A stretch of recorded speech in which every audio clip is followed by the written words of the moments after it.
reproduction of this training video, in part or in whole, is unlawful and strictly prohibited without the prior written consent of Viagrafix Corporation.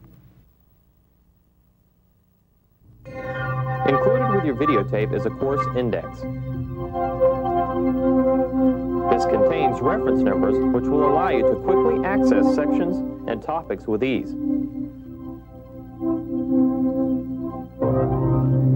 In order to use this, you should reset the counter on your VCR to 0 now.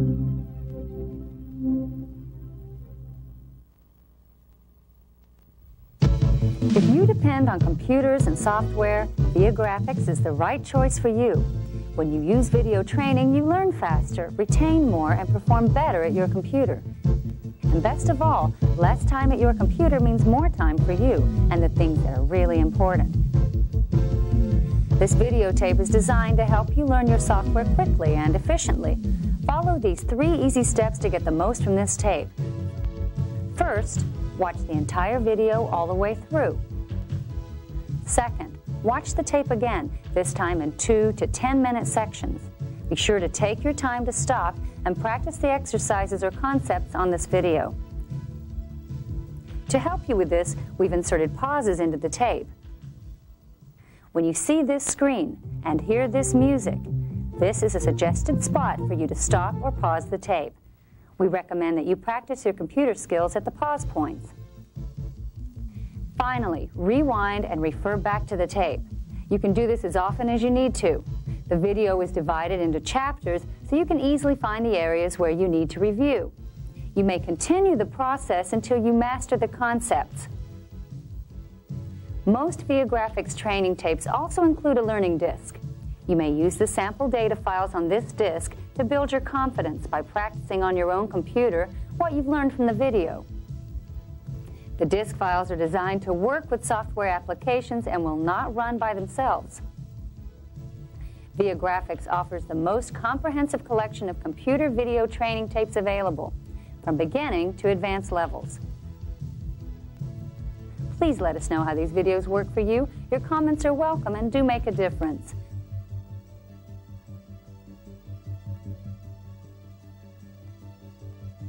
Let video training make the difference for you. Thank you for choosing a Viagrafix training video.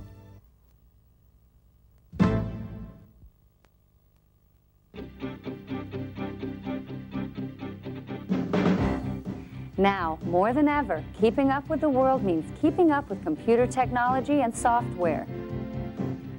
Viagrafix, the leader in video training services, is proud to present this video tutorial.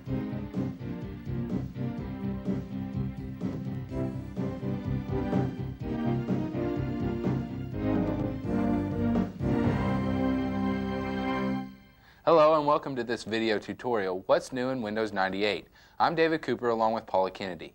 Windows 98 is Microsoft's latest version of its popular Windows operating system.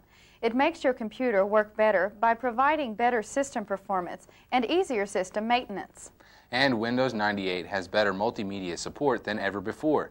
This brings us the latest graphics, sound, and technology. It also brings together an integrated partnership between an operating system and the Internet.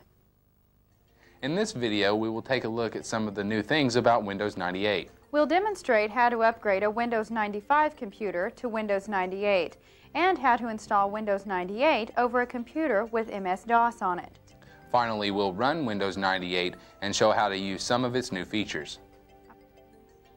If you're new to using Windows, then please refer to the Viagrafix tutorial, Learning Windows 98 Introduction.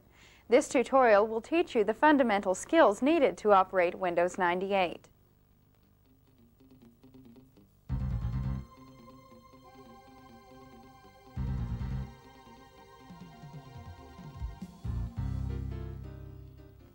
In this chapter, we are going to take a look at some of the new things that Windows 98 offers and compare them to previous versions of Windows. We'll begin at the Windows 98 desktop. The first thing we want to talk about is the new Active Desktop technology. The Windows 98 desktop acts a little bit different than the Windows 95 desktop. The new desktop incorporates the Active Desktop technology to make our desktop come alive with active content. For example, we could place weather maps that automatically update using the internet onto our desktop. As you can see here, we have up-to-date news and the latest sports scores going on all at once on our new active desktop. Speaking of the internet, with Windows 98, we have the opportunity to use Internet Explorer 4 when completing practically any task. Now, if you've used Internet Explorer 4 before, you may have noticed how it pretty much integrated the world of the internet and the Windows 95 operating system. Now with Windows 98, Internet Explorer is just about everywhere. Internet Explorer 4 replaces both our web browser and Windows Explorer with a single Explorer for everything. For example, we can see what's on our hard drive by using Internet Explorer, or we can visit an internet site using the same browser. When we open the new Windows Explorer, notice what happens when we pass our pointer over files. It changes into a hand icon just like it would if it were placed over a hyperlink. It also will display a description of the object.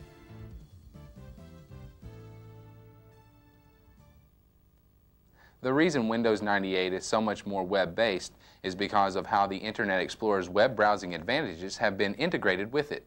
Like we said earlier with Windows 98, we have the advantage of linking to the Internet from anywhere on our computer. To get the most out of Windows 98, you really must have Internet access. As we look at the Windows 98 desktop, we see the first signs of this web integration. Of course, we see the Quick Launch toolbar on the side. We also see the Links toolbar. It offers us shortcuts to a variety of websites so we can access them without needing to open our browser first.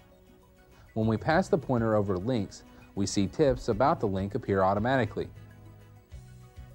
There are shortcuts that take us to Pointcast News, Warner Brothers Entertainment, Disney Entertainment, NBC News, the Microsoft Network, Lifestyles and Travel, Entertainment, Business, Sports, News and Technology, as well as the Microsoft Channel Guide. These links are all to the Internet, so we must have Internet access to use them. Since we happen to be on a network, we'll click the Entertainment link. The Internet Explorer 4 window appears. From here we can see more about AudioNet, Hollywood, or the comics. Tip boxes slide out from each of the links. To see the Hollywood information, we click its tab. Notice that when we move the pointer over here, the channels that did appear on the left of the window slide out of sight. The left side of the window immediately updates with more hyperlink channels. What we're looking at is a pretty cool advertisement. We'll place the pointer back over to the left side. This causes the panel of channels to reappear. Now we'll click the Sports button. 3 more hyperlinks appear below this. We'll choose the ESPN Sports Zone channel. An advertisement for this now appears on the right side of the window. We could continue to look at the channels, but now that you've seen how they work, it's your choice whether or not to subscribe.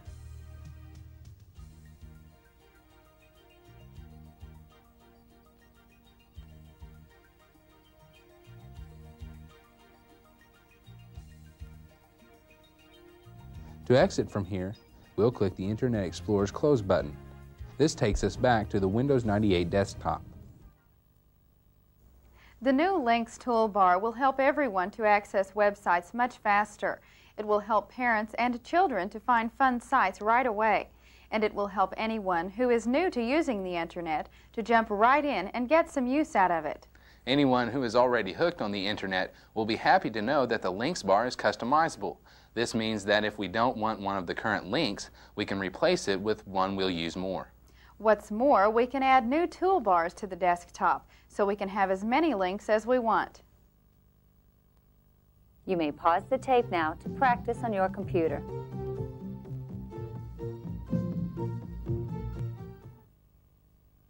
We've been talking about the Windows 98 Links bar, but we can also have an address bar on the desktop. This is a bar that allows us to type the address we want to go to. Our browser takes over once the address is entered, and we can see the page we want right away. To add the address bar, just right-click an empty area on the taskbar, then choose the Toolbar command. From the flyout menu that appears, we select New Toolbar.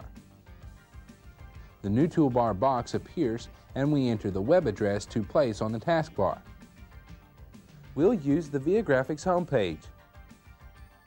Then click OK.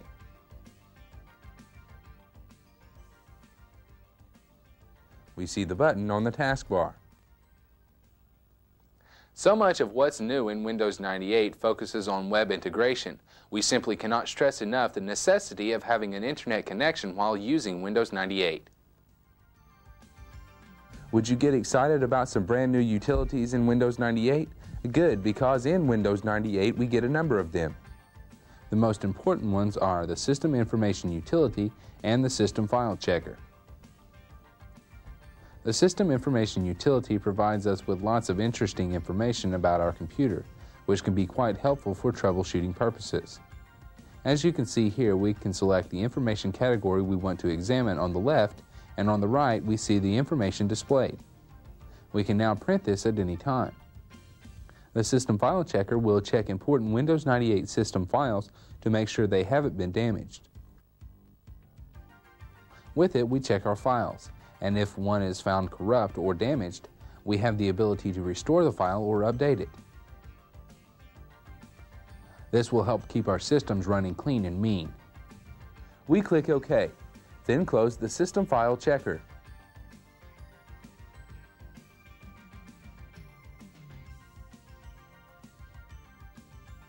Here we have the Windows 98 TV viewer. You're probably thinking, a TV viewer? With the TV viewer, we can view local television schedules, search for your favorite television show, and have your computer remind you when your favorite show will be on. With the right equipment, you can even watch high-definition TV right on your computer's monitor. Windows 98 includes a new graphics program created by Kodak called Imaging. With Imaging, we can view, print, and annotate almost every type of computer-based image file.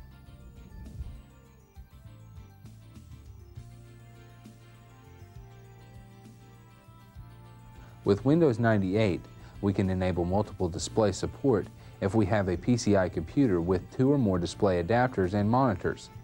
This allows us to browse the internet while we read our email and have a game playing all on separate monitors. This type of multiple display support can also be used with desktop publishing presentations as a way to expand our desktop. With Windows 98, we are supported by a whole slew of troubleshooting features. The troubleshooters cover issues including networking, modems, startup and shutdown, printing, drive space, memory, MS-DOS programs, display, DirectX, sound, the Microsoft network, hardware conflicts, dial-up networking, direct cable connections, and PC cards. These troubleshooters provide in-depth information to help us resolve common problems on our computer. Here we have Outlook Express. This is a full-featured email and news reading client that is bundled with Internet Explorer 4. Outlook Express contains services to read and send email, browse and post within news groups, and sort and store messages on our local hard drive or mail server.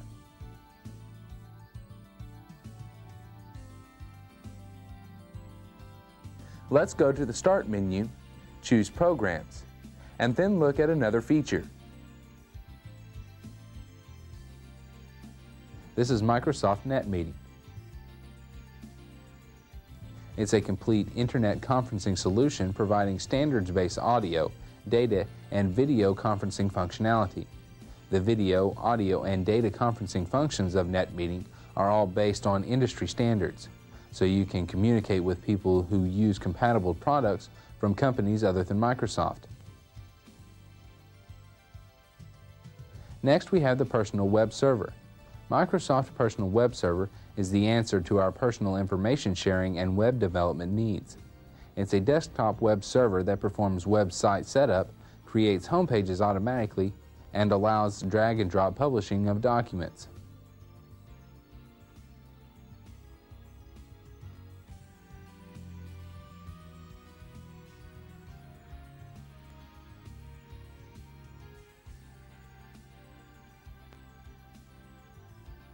Here is Microsoft Front Page Express. Front Page Express is a WYSIWYG HTML editor based on the editing tools that come in Microsoft Front Page 97. So you can basically create and edit web pages within this application. Let's go to the Start menu, choose Programs, and then look at another feature.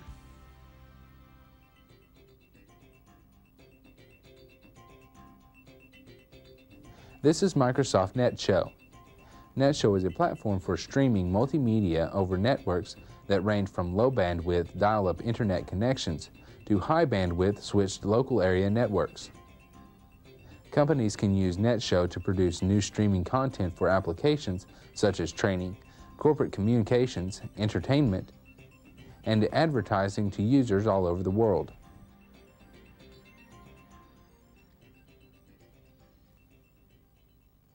With Windows 98, there have been several enhancements with PCMCIA technology. The PCMCIA card is a credit card-sized removable component that is used for attaching a modem, network adapter, or a hard drive to a portable computer. PCMCIA stands for Personal Computer Memory Card International Association. These enhancements in Windows 98 include support for a PC Card 32, cards that operate at 3.3 volts, and multifunction PC cards. First, there is support for PC Card 32, or also known as Card Bus. Card Bus brings 32-bit performance to the small PC card form factor. This support will enable notebooks to use high bandwidth applications like video capture and 100 megabytes per second networking. Next, there is support for PC cards that operate at 3.3 volts. This will allow hardware manufacturers to lower the power consumption of their devices by using 3.3 volts rather than 5 volts. Finally, there is support for multifunction PC cards. This allows 2 or more functions on a single PC card, for example, LAN and modems or SCSI and sound. This helps decrease the cost per function of PC cards and makes better use of the number of slots on most PCs. You may pause the tape now to practice on your computer.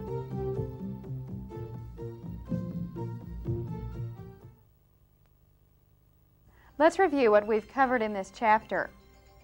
We took a look at some of the new things we'll be seeing with Windows 98. This includes active desktops, Internet Explorer 4, and some new utilities. These include System Information Utility and the System File Checker. We also looked at the Windows 98 TV Viewer and the new Image application. We also examined multiple display support and troubleshooters. We also looked at Outlook Express, Microsoft Net Meeting, Personal Web Server, Microsoft FrontPad, and Microsoft NetShow. Finally, we discussed enhancements to PCMCIA technology.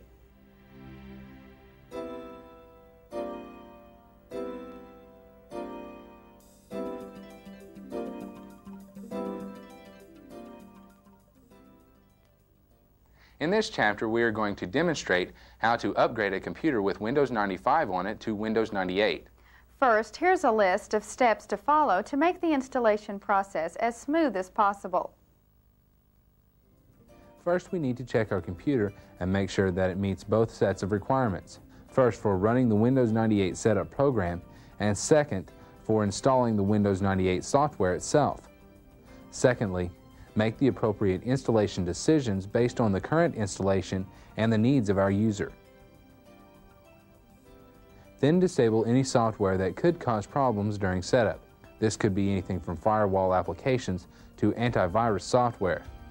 Finally, we should back up our existing configuration and data files.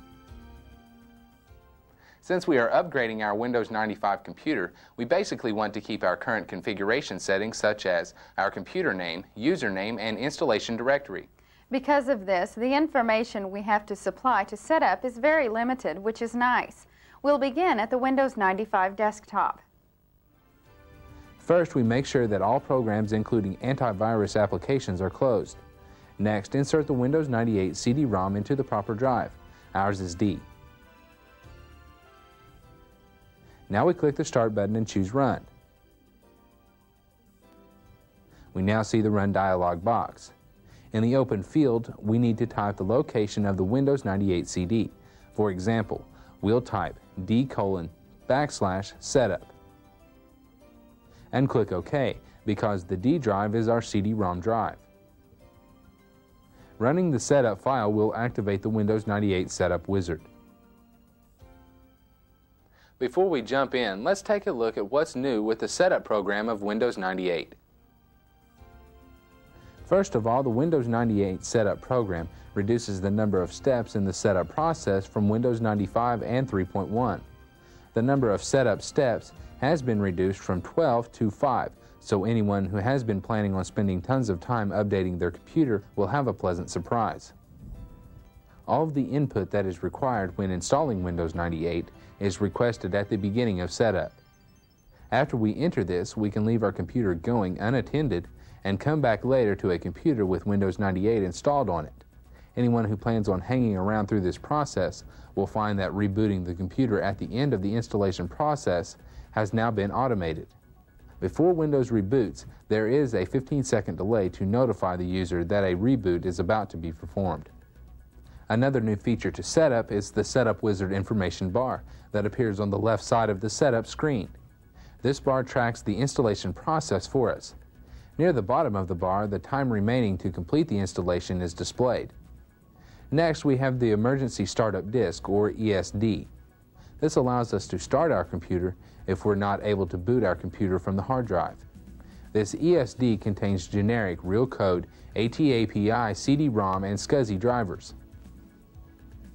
To create an ESD after setup, click Start, open Control Panel through Settings, double-click the Add Remove Programs option, click the Startup Disk tab, and click Create Disk.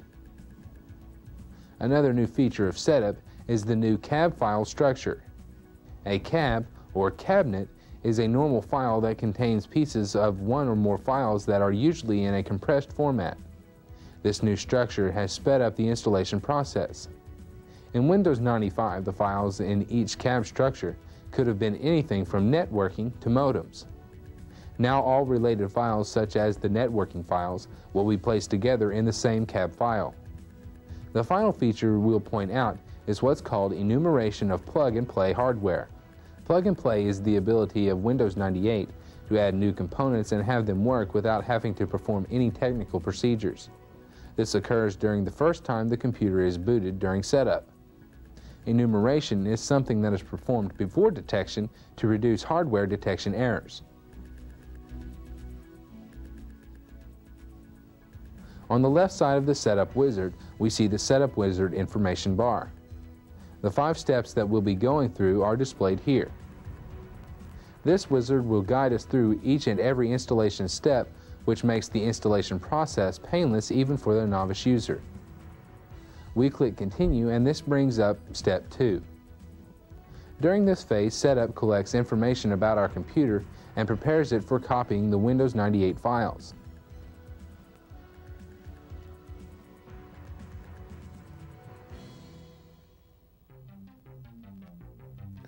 We now see a license agreement screen. To continue with the installation, we must accept this agreement. We make sure I accept the agreement is selected, and we click the Next button. Setup now checks our system by running a protected mode scan disk. Now Setup will prepare our Windows directory by checking for installed components and to see if there is enough free disk space for the installation.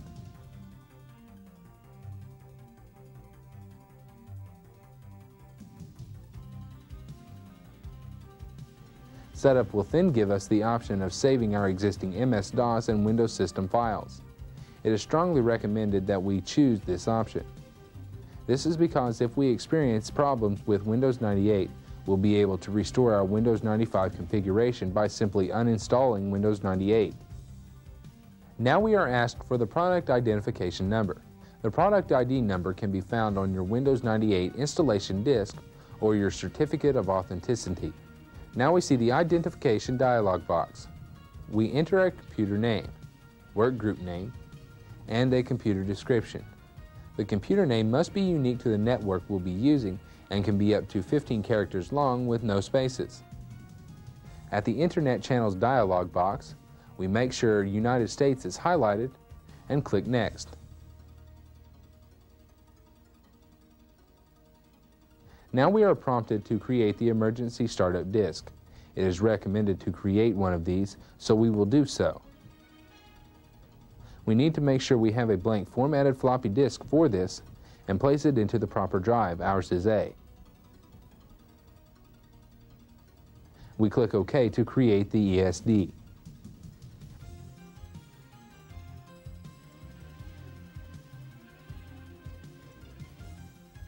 After the ESD is created, put it in a safe place in case of emergencies, so we'll know where it's at and can use it to fix any problems we might encounter later.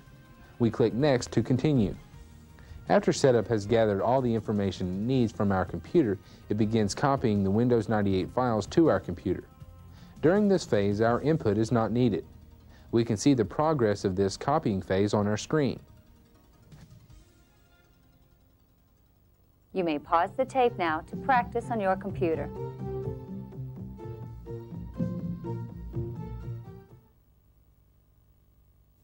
After setup finishes copying the Windows 98 files to our computer, we are asked to restart our computer.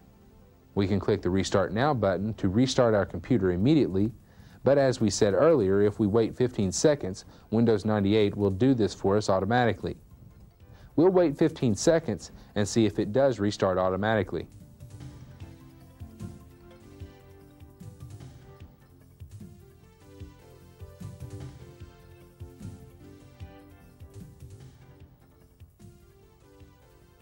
After setup restarts our computer, we see the message, "Getting ready to start Windows 98 for the first time," on our screen. When our computer is restarted for the first time, setup detects the hardware we have on our computer. This is notably different from the Windows 95 setup, where this phase occurred prior to the file copying phase.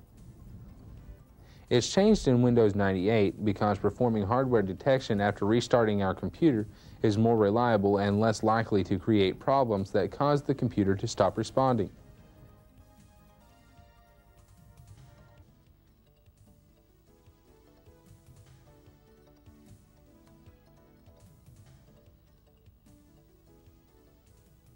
After a few moments, Windows 98 is installed and ready to use on our computer. You may pause the tape now.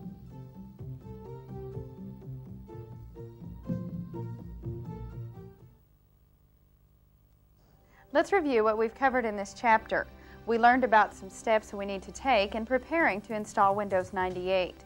Then we demonstrated how to upgrade a Windows 95 computer to Windows 98.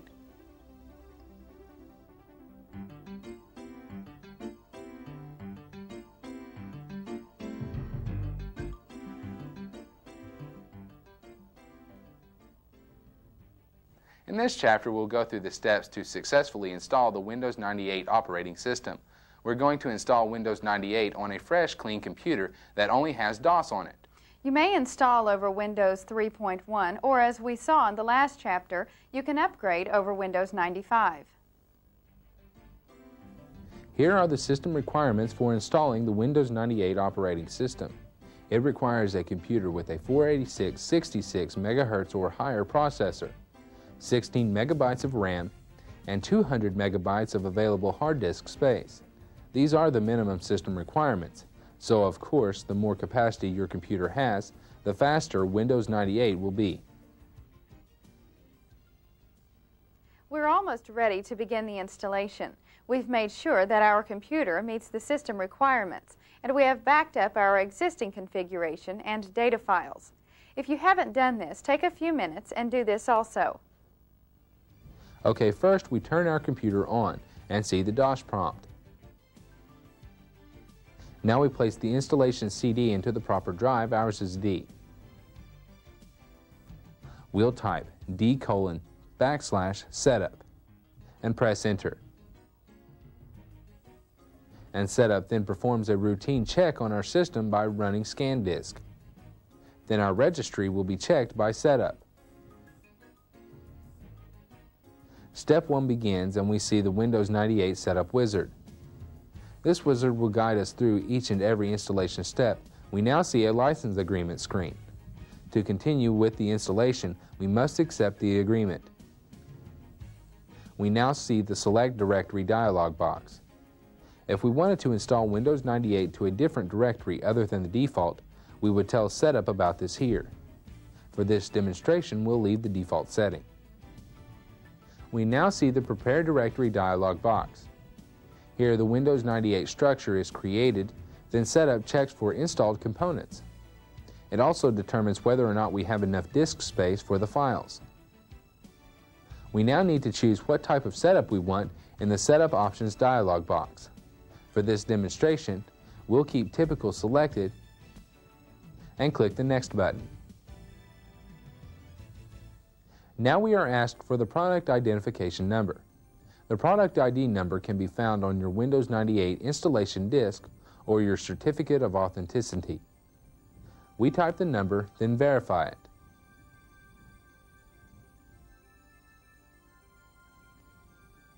Windows 98 now asks us to type our name and company name at the User Information dialog box. We'll enter this information, then click the Next button.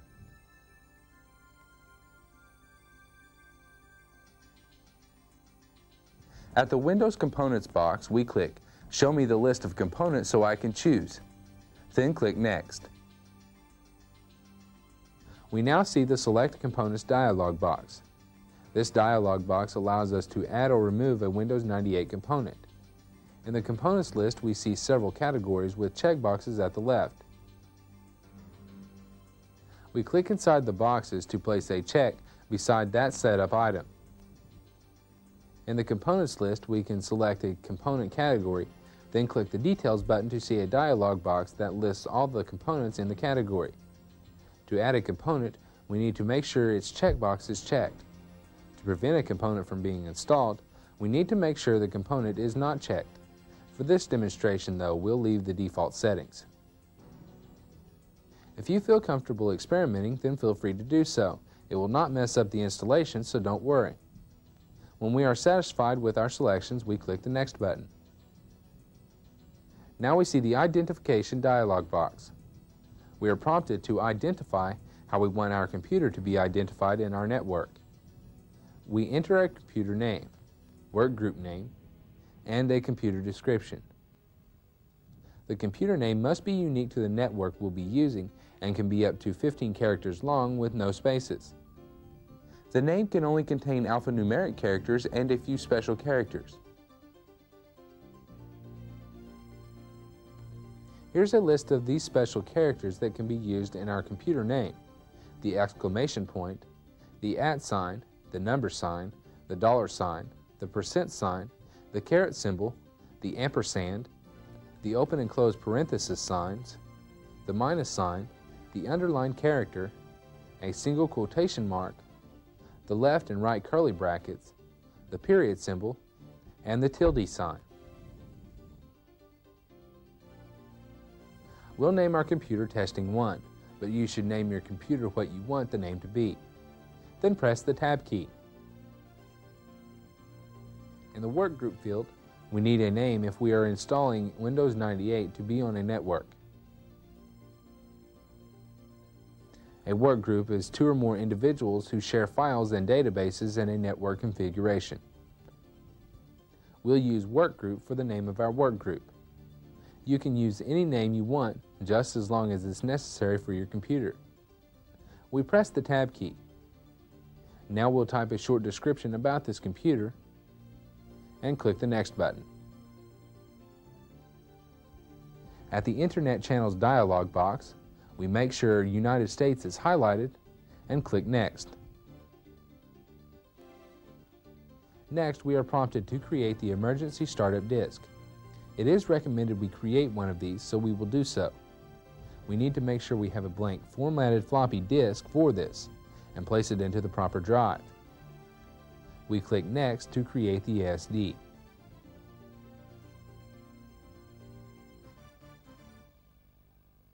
You may pause the tape now.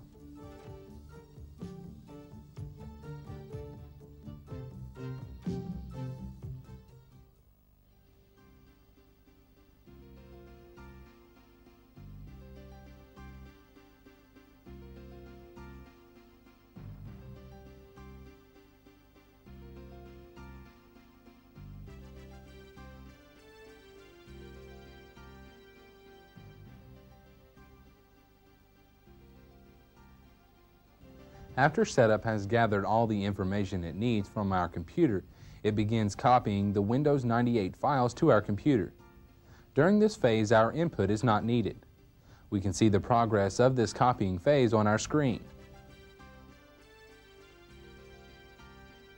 After setup finishes copying the Windows 98 files to our computer, we are asked to restart our computer. We can click the Restart Now button to restart our computer immediately, but as we said earlier, if we wait 15 seconds, Windows 98 will do this for us automatically. After setup restarts our computer, we see the message, "Getting ready to run Windows 98 for the first time" on our screen.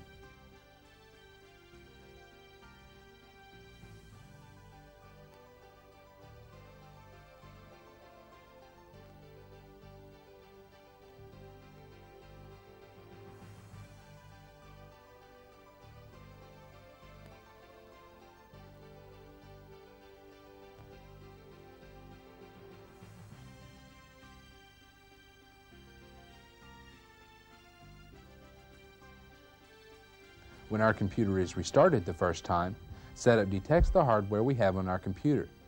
This is notably different from the Windows 95 setup, where this phase occurred prior to the file copying phase.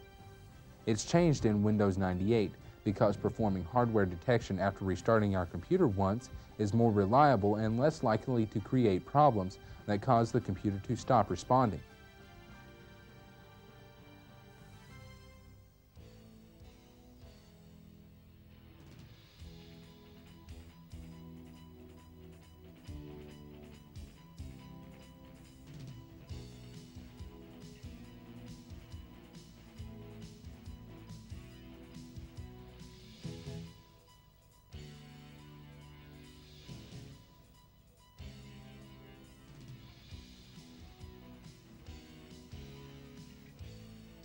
After a few moments, Windows 98 is installed on our computer.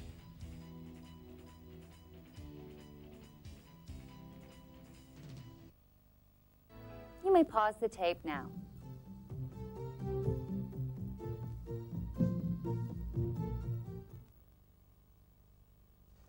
Let's review what we've covered in this chapter.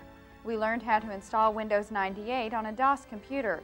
We learned about the new things in Windows 98 setup, then we demonstrated the installation process and then ran Windows 98.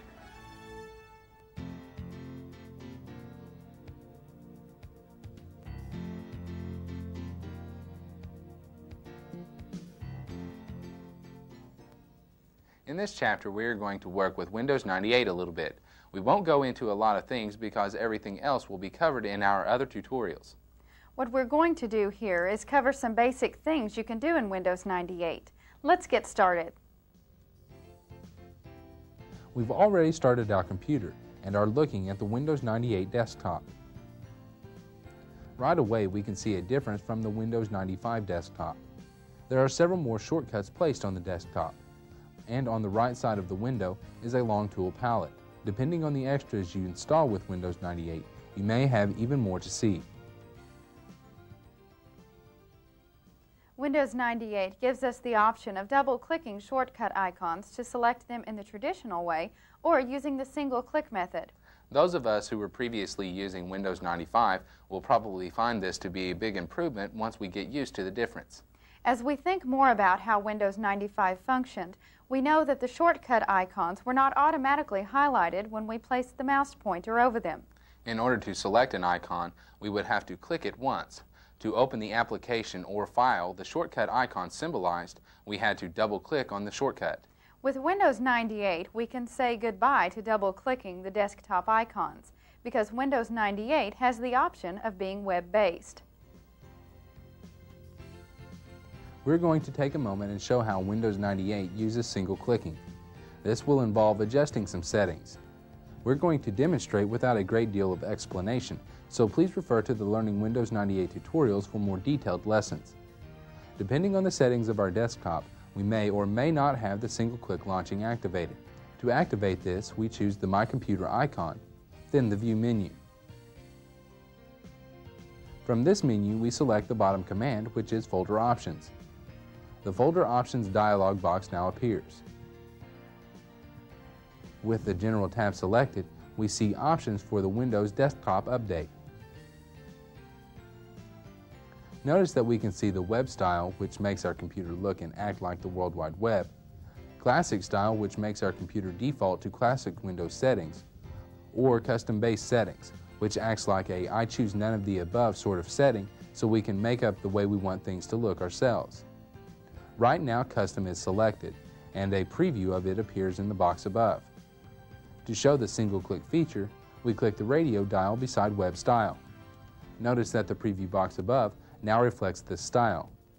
When we choose Custom Style, the preview readjusts.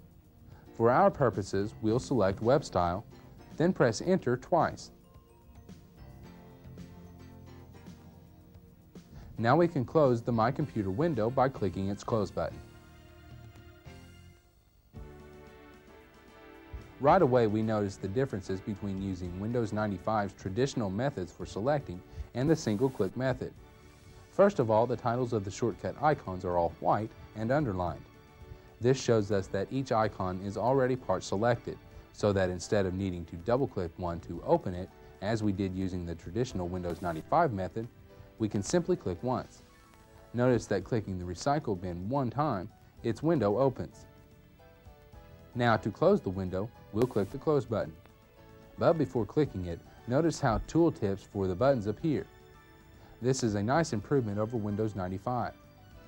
This single-click method may take a little getting used to at first, but after a little use, it's very likely to become the preferred practice. If you've been running Windows 98 along with us through our discussions, you may have noticed the monitor automatically began power saving and shut off. This is an advantage many people had the option of setting with Windows 95, but Windows 98 does a better job of letting us know the feature is actually there because it is selected automatically. To see where we set this power saving feature on our monitor, we click the Start button. Go to Settings, then to the Control Panel. Before we select this option, this is a good time for us to notice the new options available in this flyout menu. The Control Panel and Printers options were always available in Windows 95, but the Taskbar and Start menu option was only for the taskbar in Windows 95. In addition, the Folder options, Active Desktop, and Windows Update options are all brand new for Windows 98. In fact, if we highlight the Active Desktop option, we will find the settings we can choose for the desktop. They are the same options we just used when setting our desktop for the web style. This flyout menu confirms that we are using the web style by adding a check mark beside the style. If we were to look at the other startup commands, we'd find each flyout is updated for Windows 98. But we won't look at them right now. Instead, let's choose the Control Panel option. The Control Panel window now appears. If this window is its restored size, we can click the Maximize button.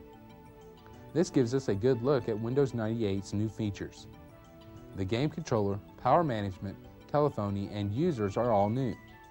And of course, anyone having additions to their system will see other specialized folders. For this exercise, we want to select power management. Since we are using the web style, this only requires one click of our mouse. With the Power Schemes tab selected, we see that Power Schemes is always on. At the bottom of this dialog box are two more options. One is Turn Off Monitor, and the other is Turn Off Hard Disks. Because the Turn Off Monitor is set for 15 minutes, Windows 98 will automatically conserve the power on our monitor if we don't perform any actions for 15 minutes. The only exception is that if our monitor does not offer this technology. In that case, the monitor would not automatically shut off. By clicking the drop-down arrow for Turn Off Monitor, we see there are several time frames to choose from, ranging from after 1 minute to after 5 hours or never. We'll keep 15 minutes selected here by clicking the drop-down arrow again. Now that we understand why our monitor may have shut off, we can press Enter. Then close the Control Panel. When our monitor shuts off, it looks like it was actually turned off because the screen becomes black. To revive our monitor, all we have to do is move our mouse or press a key as we would when a screensaver is in use.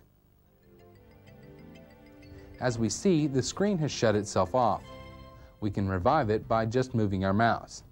The window now returns to normal. While we're here, let's do one more thing.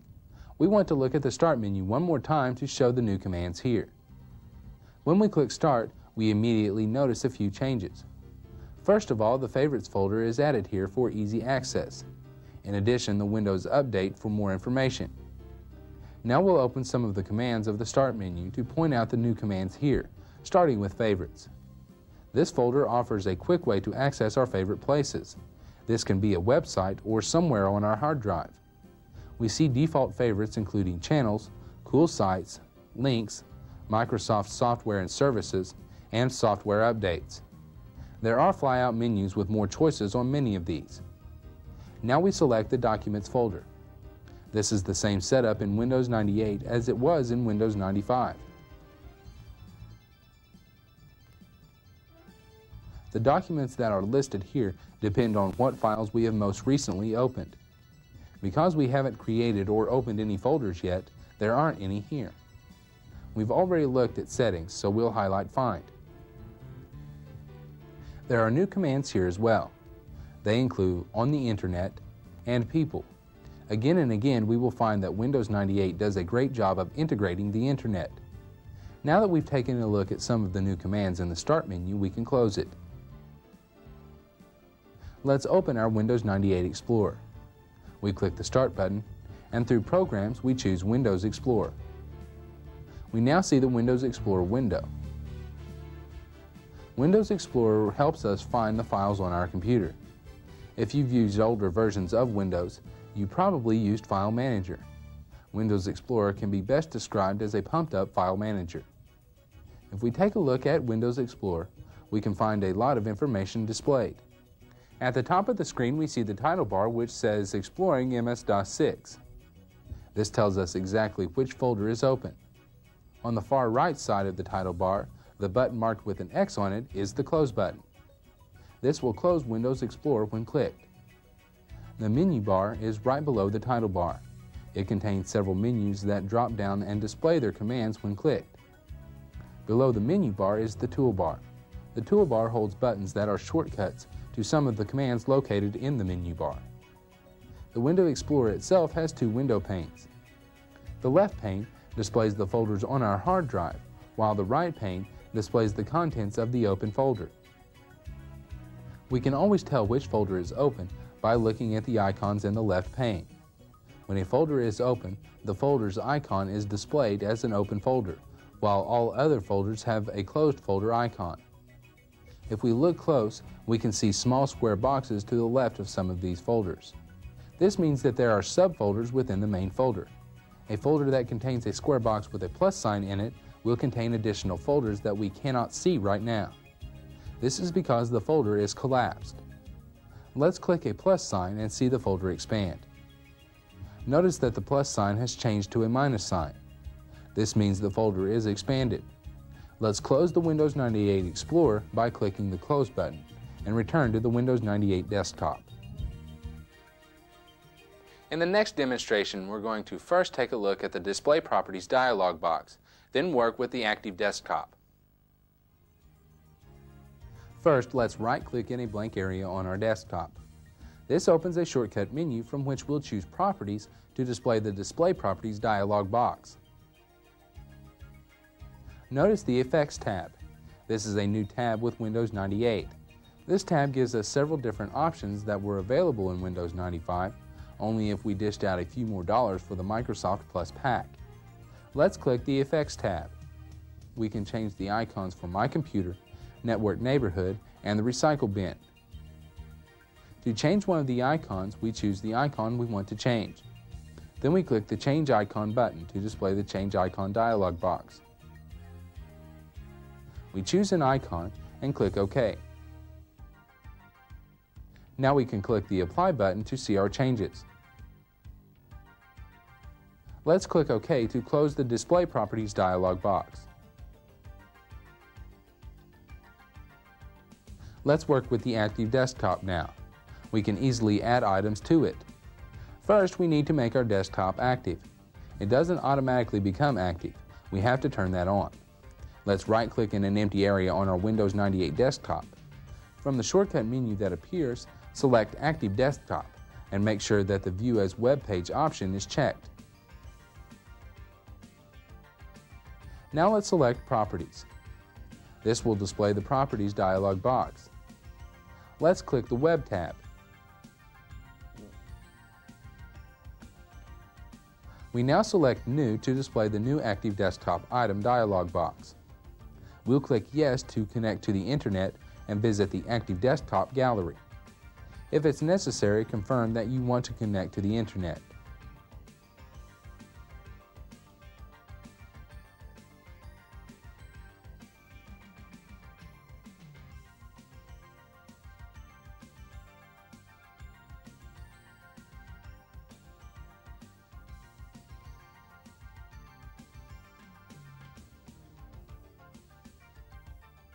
We should now see different objects to choose from for our Active Desktop.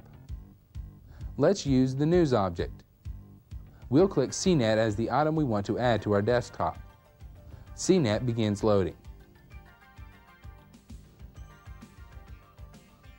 To add the item to our desktop, we click the Add to Active Desktop button.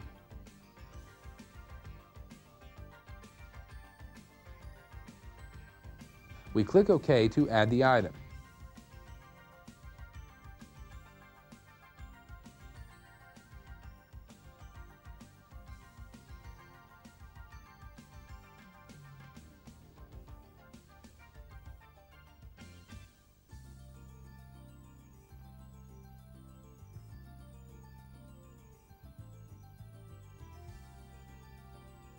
When the download is complete, we click the Close button to close Internet Explorer.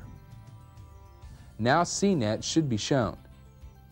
If it does not automatically appear, we need to right-click a blank area on our desktop and choose Refresh.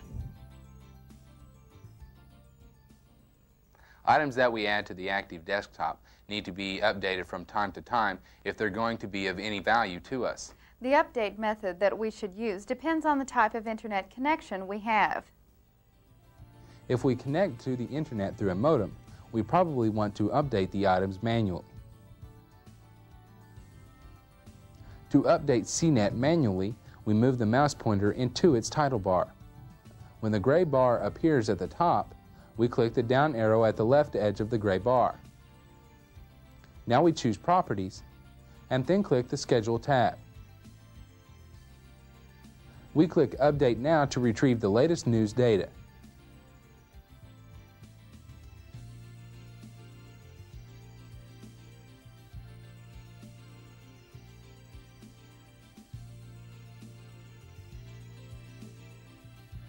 The Schedule tab also includes additional options that we can use to schedule automatic updates.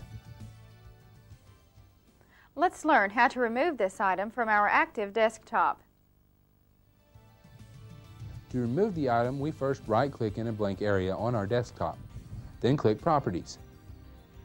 We now see the Display Properties dialog box. We click the Web tab, and now we remove the check from the item's checkbox. We click OK to close the dialog box and see that our item has been removed from the Active Desktop. Remember the new utilities we showed you in Chapter 1? Let's try them out. We'll start with the System Information utility. We click the Start button and go through Programs, Accessories, System Tools, then select Microsoft System Information. Now we need to select the information category we want to examine. Let's select Printing in the left pane. Now we see in the right pane all the information about printing that we need. We click the Print button to create a printed record of this category. Now that we have a printed copy, let's close the utility by clicking the Close button. Now if we ever add or change any of these hardware or system driver files, we have a printed copy of the way things were before we changed them. If anything goes wrong, we can examine the report and see what we can change back.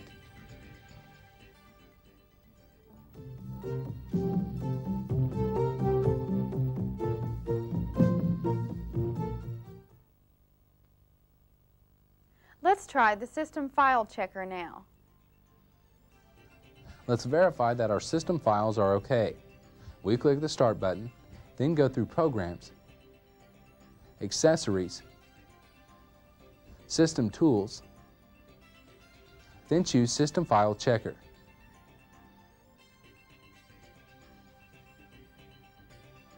Now we can click Start to begin checking for errors. If the System File Checker finds system files that have been changed, we will see a dialog box that will let us update these files, restore the files, or ignore the changes. Everything seems to be fine here, so we'll click OK, then the Close button to close the System File Checker.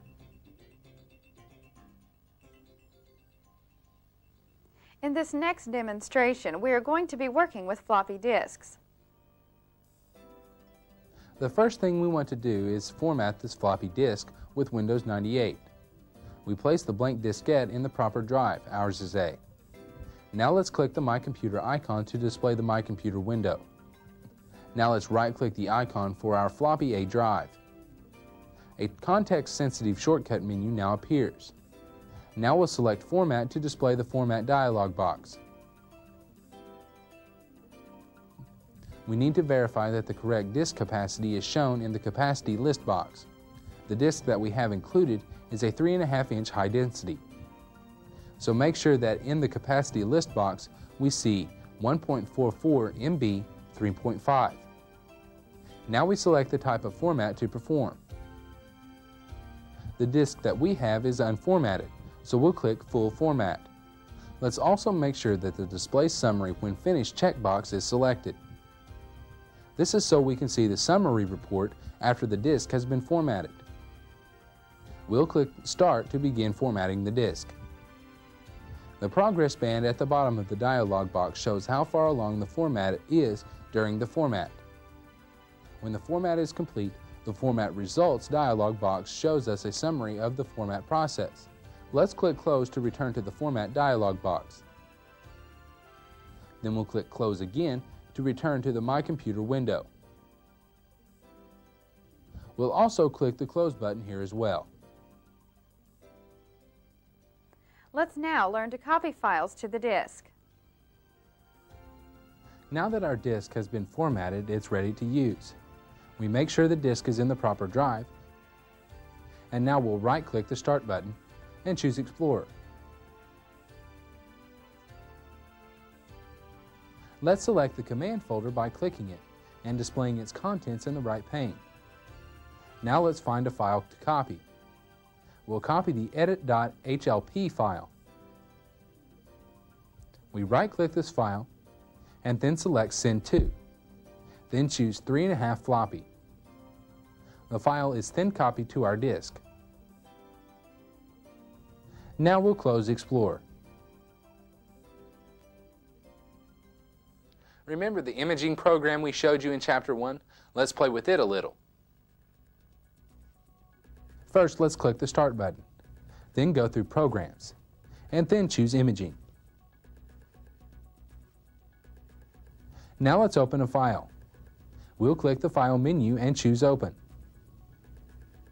Let's locate our Windows folder in the Look in List box.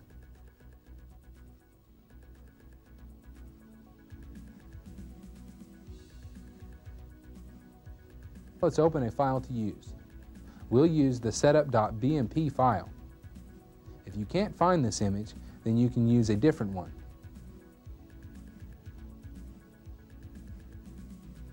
Let's add some text. We'll click the Text Tool button, the button with the letters on it, and then drag a text box across the top of the picture. Now let's type Windows 98 is great. Now we'll click the Highlighter Tool button. It's located right here. And drag the highlighter over the text we just typed. This will make our text stand out a little bit. That's all we do with the image, but let's save it to our disk. We open the File menu and choose Save As. Now we'll type Setup Image in the file name text box. and click Save to save the image.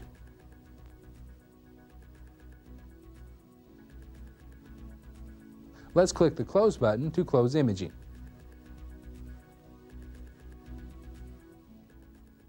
Let's work with more files. In this demonstration, we'll learn how to find files we might have misplaced or lost. We do this by creating a search. We'll click the Start button, then in Find, we choose Files or Folders.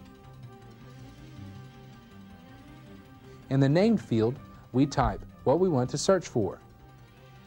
Let's search for help files. In the Named field, we'll type *.hlp. The asterisk is a wildcard character that will search for every HLP file no matter what the name of it is.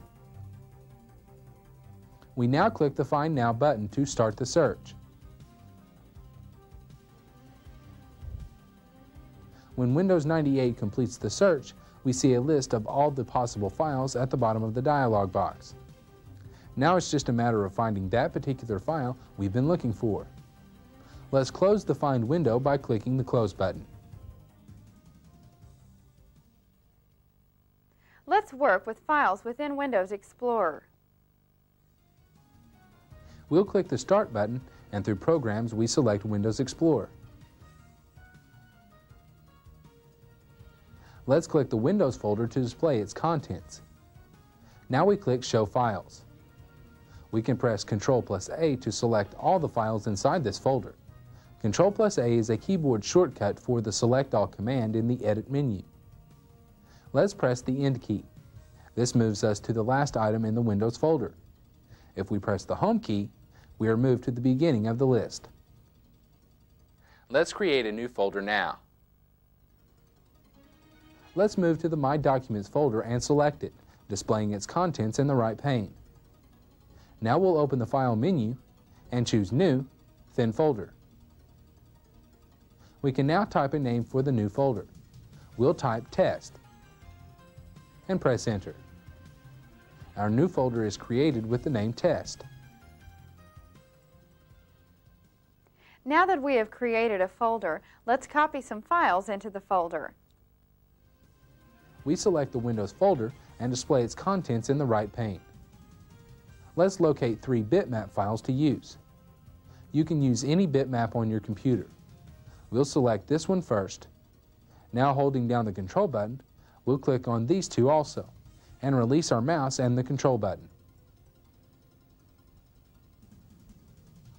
The bitmap files should all be highlighted.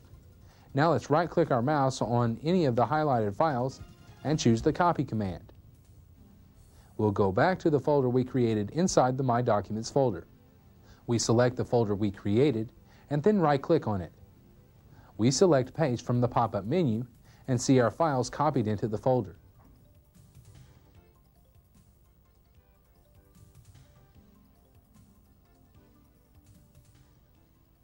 Now let's learn about deleting these files and folders and then take out the garbage. With one of the files we copied in our new folder selected, we press the Delete key. We answer Yes at the prompt and see the file deleted. The file is now placed into the Recycle bin. Now we'll highlight the folder itself and press the Delete key. We answer Yes at the prompt, and this time the entire folder with the rest of our files has been transferred to the Recycle bin. Let's close Windows Explorer now by clicking its Close button. Notice that our Recycle bin icon has changed from an empty trash can to a trash can with trash in it. The Recycle bin is a temporary holding facility for things that we delete in Windows 98. Once items are deleted within the Recycle bin, they are gone for good. Let's take out the trash. We'll right-click our mouse on the Recycle bin, and from the pop-up menu that appears, we choose Empty Recycle bin. We answer Yes at the prompt, and the items that were placed in the Recycle bin are now gone. No more trash.